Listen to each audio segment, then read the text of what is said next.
Welcome to my channel. आज guys आप सभी के लिए मैं चैप्टर नंबर 4 क्वाड्रेटिक इक्वेशन के कुछ कॉन्सेप्ट्स लेकर के आया हूँ जिसको आज हम लोग करेंगे। तो गाइस चैप्टर नंबर 4 है आपका क्वाड्रेटिक इक्वेशन।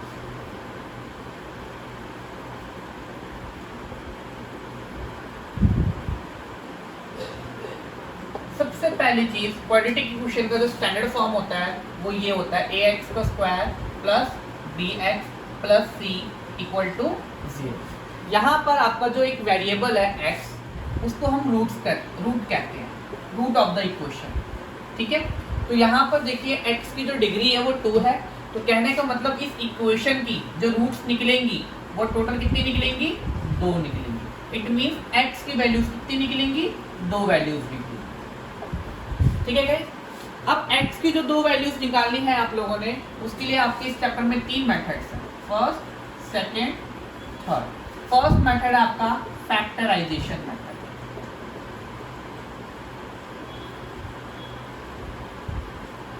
सेकेंड है आपका कंप्लीटिंग स्क्वायर मेथड।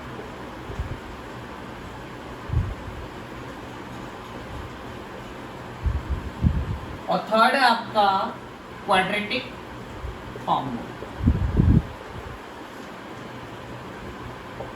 ठीक है गाइस, हम इन तीनों मेथड्स के बारे में इस चैप्टर में हम डिस्कस करेंगे।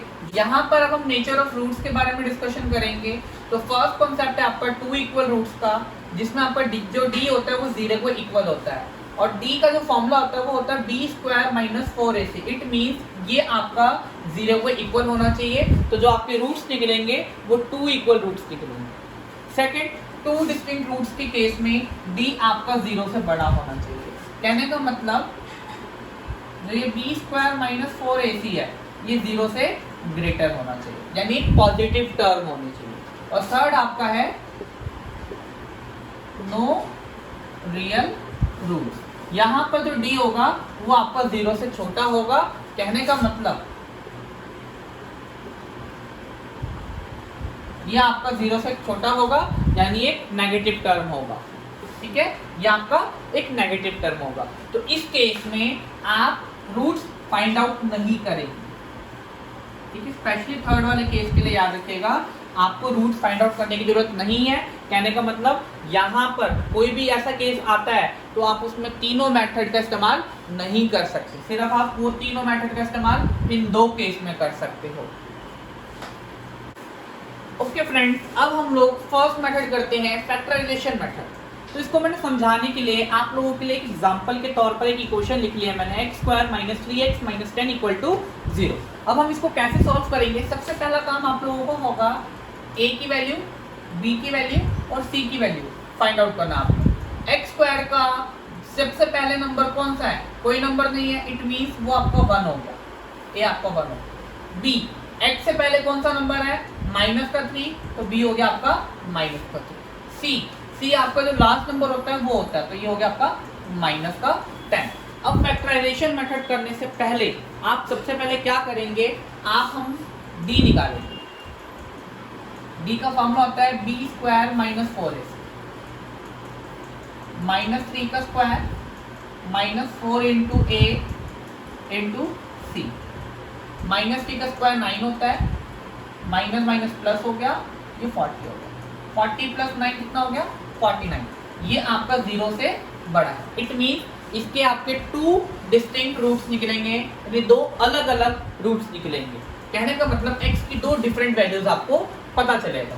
तो अब हम फैक्टराइजेशन मेथड स्टार्ट करते हैं। इसको करने से पहले आपको सबसे पहले a और c का प्रोडक्ट फाइंड आउट करना है। तो a और c का प्रोडक्ट कितना आता है? -10। तो आपने सिर्फ नंबर को नोट करना है 10। और b आपका कितना है? -3, यानी इसके भी नंबर को आपने क्या नोट करना है? 3। यानी अब आपने 2 नंबर अपने माइंड में सोचना है जिनका प्रोडक्ट 10 आता हो या ऐड या सब्ट्रैक्ट करने पर 3 आता हो। तो आपके पास वो 2 नंबर्स कौन से नंबर्स हो गए? 5 और 2। कौन से 2 नंबर हो गए? 5 और 2। जब आप इनका प्रोडक्ट करोगे तो 10 आएगा, और जब आप इसको माइनस करोगे तो आपका 3 आएगा। तो अब हम इसको आगे करते हैं। Therefore x square minus 3x minus 10 equal to 0 है।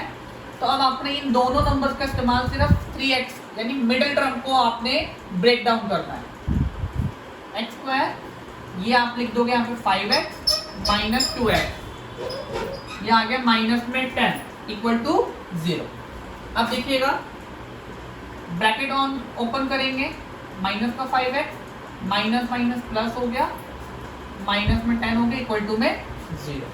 अब इन दोनों में से अब आपने कॉमन लेना है x, यहाँ पे बचा x माइनस 5, इन दोनों में हम 2 कॉमन लेंगे तो यहाँ पर x बचेगा और 2 के टेबल में 10 कब आता है 5 पर आता है। या ये फैक्टर सेम आ रहे हैं आपके, यानी आप सही कर रहे हैं। ये एक बार लिख देंगे x माइनस 5 और बच्चा क्या x प्लस 2, तो आपका आ जाएगा x प्लस 2 इक्वल टू में 0। अब आपने इसके दो वैल्यूज फाइंड आउट करने के लिए इंडिविजुअली आप इनको 0 के इक्वल रखोगे। एक वैल्यू आ गई 5 और एक वैल्यू आ गई माइनस 2। तो यहाँ पर आप नोट कर सकते हो कि आपके x की दो रूट्स जो है डिफरेंट है, 5 है और एक माइनस 2 है। ओके गाइस, अब हम लोग सेकंड मेथड यूज करते हैं जिसका नाम है कंप्लीटिंग स्क्वायर मेथड। तो इसको समझाने के लिए मैंने आपकी तो यहाँ पे एक एग्जांपल ले लिया है, 100x का स्क्वायर माइनस 20x प्लस में 1 इक्वल टू में 0। तो अब हम इसको फाइंड आउट करेंगे कंप्लीटिंग स्क्वायर मेथड से। तो सबसे पहले यहाँ पर a आपका 100 हो गया, b आपका माइनस 20 हो गया और c आपका 1 हो गया। तो सबसे पहले आप d कैलकुलेट कर लेते हैं, जो हम अनुमान लगा लेंगे कि हमारे जो आंसर्स आएंगे वो कैसे आएंगे। तो b square minus 4ac minus 20 का स्क्वायर माइनस 4 इंटू a 100 और c आपका 1, d इक्वल टू 20 का स्क्वायर 400 माइनस 400।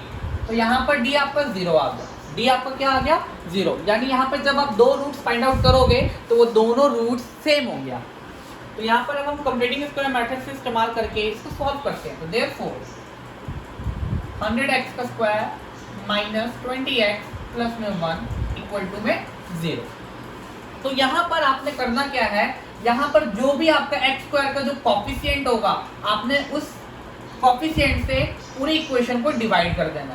तो यहाँ पे डिवाइड करेंगे, डिवाइड बाय 100, तो हो गया 100x का स्क्वायर अपॉन में 100 माइनस 20 अपॉन में 100x plus 1 upon 100 equal to में 0। तो ये 100 कट हो गया, ये 1 अपॉन 5 आ गया। तो इसको हम सिंपल लिख लेते हैं, 1 अपॉन 5x प्लस में 1 अपॉन 100 इक्वल टू में 0। तो अब हम इसको आगे करने के लिए क्या करते हैं, आपको जो बीच वाला नंबर होता है इसका आपने हाफ करना है, यानी 1/5 का आपने हाफ करना है। तो इसको आप 1/2 से मल्टीप्लाई करोगे तो इसका आंसर आएगा 1/10। तो इसका हाफ करने पर आपका आंसर क्या आया, रिजल्ट क्या आया आपका 1/10। तो आपने इसका स्क्वायर ऐड करना है और इसी का स्क्वायर सबट्रैक्ट करना है।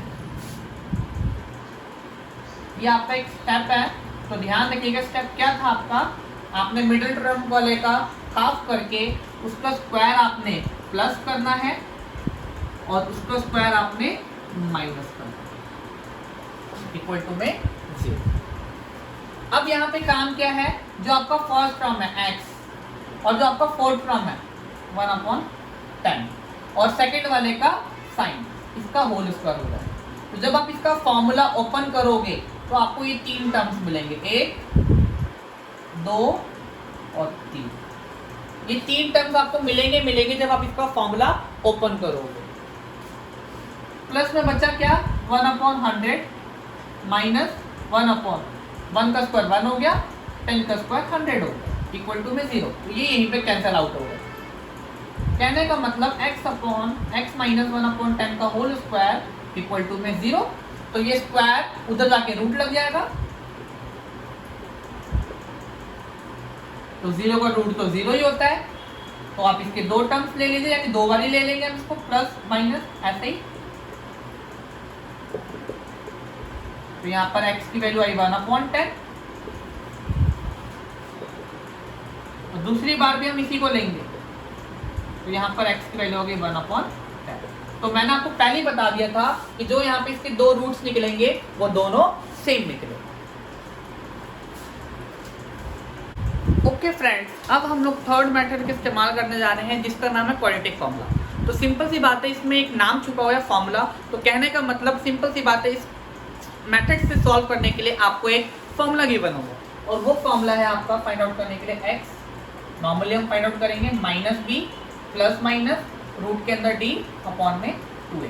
तो ये फॉर्मूला आपने अप्लाई करना है क्वाड्रेटिक फॉर्मूला, ठीक है। तो यहाँ पर मैंने एक एग्जाम्पल के तौर पे एक इक्वेशन लिख लिया √2x का स्क्वायर प्लस 7x प्लस 5√2। अब इसको आप क्वाड्रेटिक फॉर्मूले से सॉल्व करेंगे। तो सबसे पहला काम a, x स्क्वायर का कोफिशिएंट क्या होगा √2, a हो गया आपका √2। b, x का कोफिशिएंट कितना है 7, तो b हो गया 7। और जो अकेला टर्म है वो आपका c हो गया 5√2। तो सबसे पहले आप d फाइंड आउट करेंगे, b स्क्वायर माइनस 4ac, ठीक है। तो b स्क्वायर 7 का square minus 4 into a into 5√2। 7 का स्क्वायर हो गया 49 माइनस 4 5 जा 20, √2 2 हो गया, 22 जा 40। तो d की वैल्यू आ गई 9। ये भी आपका 0 से बड़ा है। कहने का मतलब जब आप इसको सॉल्व करोगे तो आपके दो रूट्स निकलेंगे, जो दोनों रूट्स आपके डिस्टिंक्ट होंगे यानी डिफरेंट होंगे। तो अब हम इसको आगे करते हैं। नाउ अब आपने फाइंड आउट करना है x, देयरफॉर माइनस b कितना आपका 7 प्लस माइनस रूट के अंदर d यानी रूट के अंदर कितना है आपका 9 अपॉन 2a। 2 इंटू a कितना है रूट माइनस 7 प्लस माइनस √9 की वैल्यू आपको पता है 3 होती है अपॉन में 2 √2। अब इसके आप दो बारी सॉल्व करोगे, एक बारी प्लस एक बारी माइनस कर, -7 प्लस 3 अपॉन 2√2।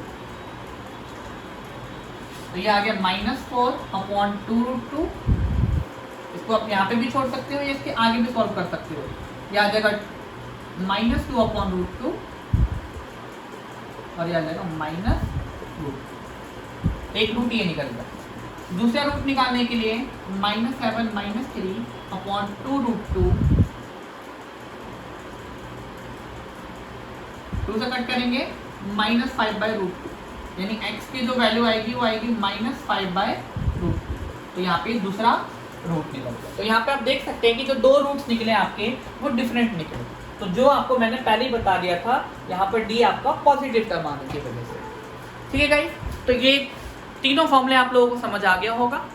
अगर कोई क्वेरी करनी हो आप लोगों ने तो नीचे डिस्क्रिप्शन में आप लोगों के कॉन्टैक्ट के लिए मैं एक लिंक छोड़ दूंगा, उस पर आप क्वेरी कर सकते हैं। एंड आप लोगों के लिए कुछ इंपॉर्टेंट क्वेश्चन भी मैं डिस्क्रिप्शन में दूंगा, तो वो आप सॉल्व जरूर कीजिए। Thank you.